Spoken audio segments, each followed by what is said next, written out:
بسم اللہ الرحمن الرحیم۔ دوستو، میں ہوں ڈاکٹر محمد شہباز اکمل اور آپ دیکھ رہے ہیں طلوع آشنائی۔ دوستو، ہماری سیریز آج کی کتاب کے نام سے جاری ہے۔ ہم پہلے اس میں ایک کتاب آواز دوست کا تعارف مفصل کروا چکے ہیں، اور اب ہماری کتاب اس عنوان کے تحت جو شامل تبصرہ ہے، کئی چاند تھے سر آسماں، جس کے مصنف ہیں شمس الرحمن فاروقی۔ دوستو، شمس الرحمن فاروقی کو دور حاضر کے اردو اہل قلم میں ایک جینیس کی حیثیت حاصل ہے۔ تحقیق، تنقید، تشریح، شاعری اور افسانہ نگاری کے بعد اب اس جینیس کا ایک نیا ادبی رخ کئی چاند تھے سر آسماں کے ساتھ سامنے آیا تھا۔ 845 صفحات پر یہ ناول مشتمل ہے۔ کئی چاند تھے سر آسماں عام ڈگر سے ہٹا ہوا ایک ضخیم اور پہلودار ناول ہے۔ اس میں درج کئی امور ایسے ہیں جو بغور مطالعے، تبصرے، تعبیر اور تشریح کا تقاضا کرتے ہیں۔ دوستو، سوال یہ پیدا ہوتا ہے کہ کیا یہ ناول تاریخی ہے؟ کئی چاند تھے سر آسماں ناول ہے، مگر دوسرے ناولوں سے بہت مختلف اور پہلودار۔ اس کے کردار و واقعات تاریخ سے تعلق رکھتے ہیں، لیکن شمس الرحمن فاروقی نے اظہار تشکر کے زیر عنوان لکھا ہے کہ یہ تاریخی ناول نہیں ہے۔ یہ لکھتے ہوئے ان کے ذہن کے کسی گوشے میں شاید مشہور مورخ پال گریو کا یہ قول رہا ہو کہ تاریخی ناول تاریخ کے دشمن ہوتے ہیں، یا پھر یہ کہ وہ تاریخی ناول کو کوئی کمتر درجے کی چیز سمجھتے ہیں۔ تاریخی ناول ہوتے کیا ہیں؟ تاریخی ناول عموماً کسی عہد کے اہم ترین واقعات پر مبنی ہوتے ہیں، اور ان میں اس عہد کی اعلیٰ ترین شخصیات، مثلاً حکمران، رہنما وغیرہ کو جو ہیرو کی حیثیت رکھتے ہیں، بطور کردار پیش کیا جاتا ہے۔ لیکن کئی چاند تھے سر آسماں میں اس روایت سے کلی طور پر انحراف کیا گیا ہے۔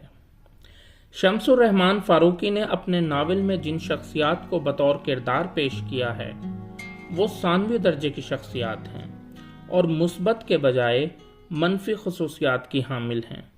اگر انہیں مکمل طور پر منفی نہیں قرار دیا جائے تو بھی متنازع تو یقینی طور پر گردانا جا سکتا ہے۔ دوستو، مصنف نے خیال ظاہر کیا ہے کہ اسے 18ویں 19ویں صدی کے ہند اسلامی تہذیب اور انسانی اور تہذیبی و ادبی سروکاروں کا مرکہ سمجھ کر پڑھا جائے تو بہتر ہوگا۔ دوستو، شمس الرحمن فاروقی نے اپنے اس ناول کا عنوان احمد مشتاق کے اس مشہور زمانہ شعر سے لیا ہے۔ کئی چاند تھے سر آسماں کے چمک چمک کے پلٹ گئے، نہ لہو ہی میرے جگر میں تھا، نہ تمہاری زلف سیاہ تھی۔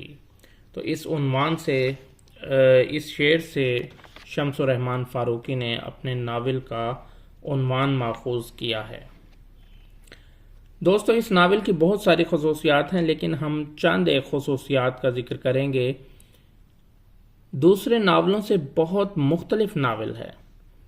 مواد اور متن سے قطع نظر کتاب پر پہلی اور ایک سرسری نظر ڈالنے ہی سے اس کے مختلف ہونے کا احساس ہونے لگتا ہے، کیونکہ اس میں اختتامیہ کے طور پر اولیور گولڈ سمتھ کے مسافر کی سطریں اظہار تشکر، اردو، فارسی، انگریزی کتابیات اور لغات کے سلسلے میں وضاحتی نوٹ کے علاوہ حاشیے، تعلیقات، تاریخی و ادبی کتابوں سے اقتباسات، قوسین میں فارسی اشعار کے اردو ترجمے اور جا بجا الفاظ کے تلفظ اور معنی بھی درج ہیں۔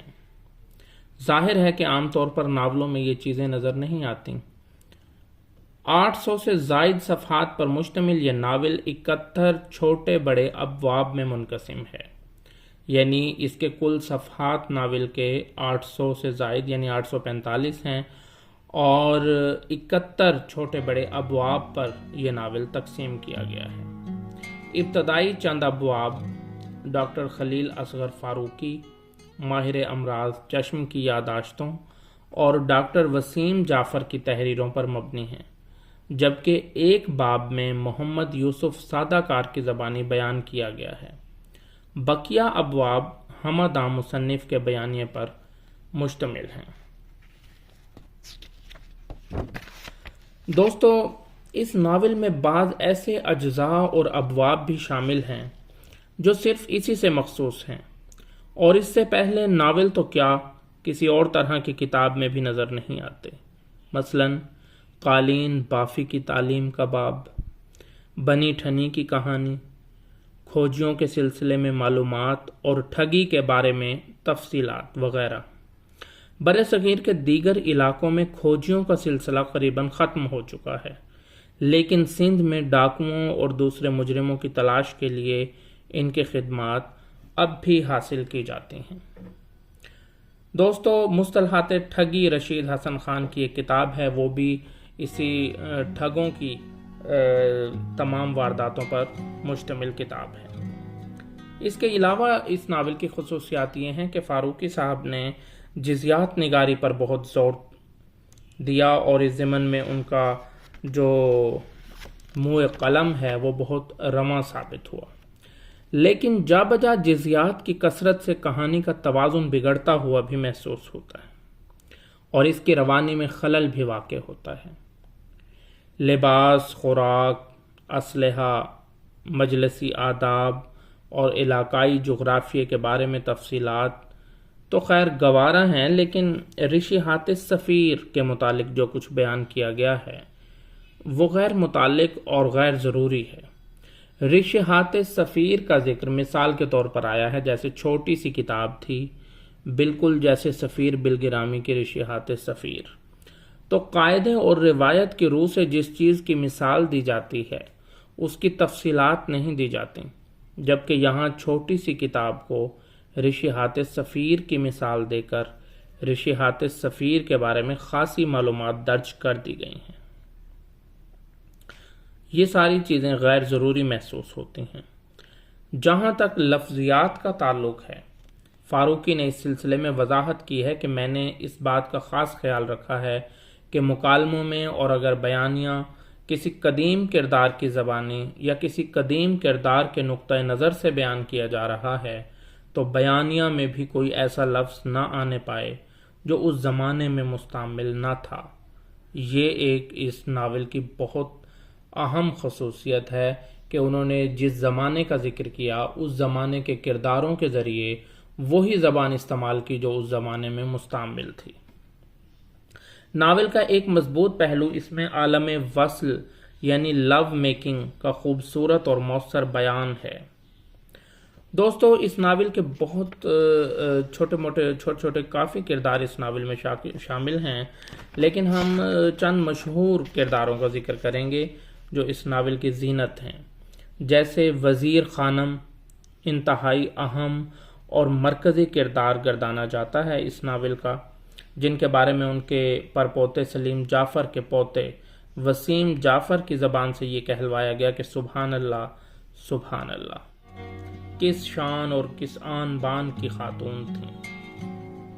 آن بان اور شان والی اس خاتون کا حال یہ ہے کہ وہ پہلے ایک انگریز ایڈورڈ مارسٹن بلیک سے بغیر شادی کے وابستہ رہی اور اس انگریز کے 2 بچوں، ایک بیٹا ایک بیٹی کی ماں بنی۔ مارسٹن بلیک کے قتل کے بعد وہ نواب شمس الدین احمد خان سے نکاح کے بغیر منسلک رہی، جن سے نواب مرزا داغ دہلوی پیدا ہوئے۔ مثلاً یہ جو بات ہے یہ وزیر خانم، یہ مرزا داغ دہلوی کی والدہ، اور شمس الدین احمد خان ان کے والد ظاہر کیے گئے ہیں۔ ان خیالات کے باوجود وہ بعد میں آغا تراب علی اور پھر ان کی ہلاکت کے بعد آخر میں شہزادہ مرزا غلام فخر الدین کے نکاح میں رہی، جو ایک بیماری میں فوت ہوئے۔ آغا تراب علی سے اس کے ہاں شاہ محمد آغا اور مرزا فخرو سے خورشید مرزا پیدا ہوئے۔ اس کے مزید کرداروں کی بات کریں تو ان میں مرزا فخر الدین، شمس الدین احمد، ولیم فریزر، حکیم احسن اللہ، مرزا غالب اور کریم الدین اس کے مشہور کرداروں میں شامل ہیں۔ اور اب ہم آپ کو اس ناول سے کچھ اقتباسات پیش کریں گے۔ وزیر خانم 4 مردوں سے 5 بچوں کی ماں ضرور بنی، لیکن اسے بچوں کی خواہش ہرگز نہیں تھی۔ اب ناول میں اسے کس طرح پیش کیا گیا ہے۔ اسے اولاد کا چنداں شوق بھی نہ تھا، اور وہ خیال کرتی تھی کہ اگلی بار دلی جاؤں گی تو منجلی سے مانع حمل تدابیر کے بارے میں معلوم کروں گی۔ ایک منجلی ہی کو وزیر خانم کے دل کے حال کا کچھ اندازہ تھا کہ اس کا تشخص، اس کا ظاہری و باطنی بدن مردوں کے لیے کس قدر کشش انگیز ہے، اور وزیر اس کشش ہی کو اپنا سارا سرمایہ جانتی ہے اور اسی کے بل بوتے پر اپنی زندگی کا نیا نقشہ مرتب کرنا چاہتی ہے۔ دوستو، اس ناول کے آخر میں بھی ایک بہت اچھا پیراگراف ہے جو میں آپ سے شیئر کرنا چاہوں گا کہ کئی چاند تھے سر آسماں کی اختتامی سطریں پوری کہانی کو سمیٹ کر اسے منطقی انجام تک پہنچانے میں پوری طرح کامیاب ہیں، اور ان سطروں میں ایک ڈرامائی شان پائی جاتی ہے۔ سطریں ملاحظہ کیجیے۔ اگلے دن مغرب کے بعد قلعہ مبارک کے لاہوری دروازے سے ایک چھوٹا سا قافلہ باہر نکلا، ایک پالکی میں وزیر، ایک بہل پر اس کا اساس البیت، اور پالکی کے دائیں بائیں گھوڑوں پر نواب مرزا خان اور خورشید مرزا، دونوں کی پشت سیدھی اور گردن تنی ہوئی تھی۔ محافظ خانے والوں نے روکنے کے لیے ہاتھ پھیلائے تو مرزا خورشید عام نے ایک مٹھی اٹھنیاں چونیاں دونوں طرف لٹائیں اور یوں ہی سر اٹھائے ہوئے نکل گئے۔ ان کے چہرے ہر طرح کے تاثر سے عاری تھے، لیکن پالکی کے بھاری پردوں کے پیچھے چادر میں لپٹی اور سر کو جھکائے بیٹھی ہوئی وزیر خانم کو کچھ نظر نہ آتا تھا۔ کئی چاند تھے سر آسماں شمس الرحمن فاروقی صاحب کا موضوع، مواد، حیت اور اسلوب کے اعتبار سے یقیناً ایک مختلف، منفرد اور غیر معمولی ناول ہے، لیکن اس بات کا قوی اندیشہ بھی موجود ہے کہ یہ ناول نقادوں کو آزمائش سے دوچار اور آئندہ کے ناول نگاروں کو گمراہ کرنے کا سبب بنے گا۔ یہ گمراہ اس کی اہمیت اور اس کی خصوصیت پر دلالت کرتا ہے۔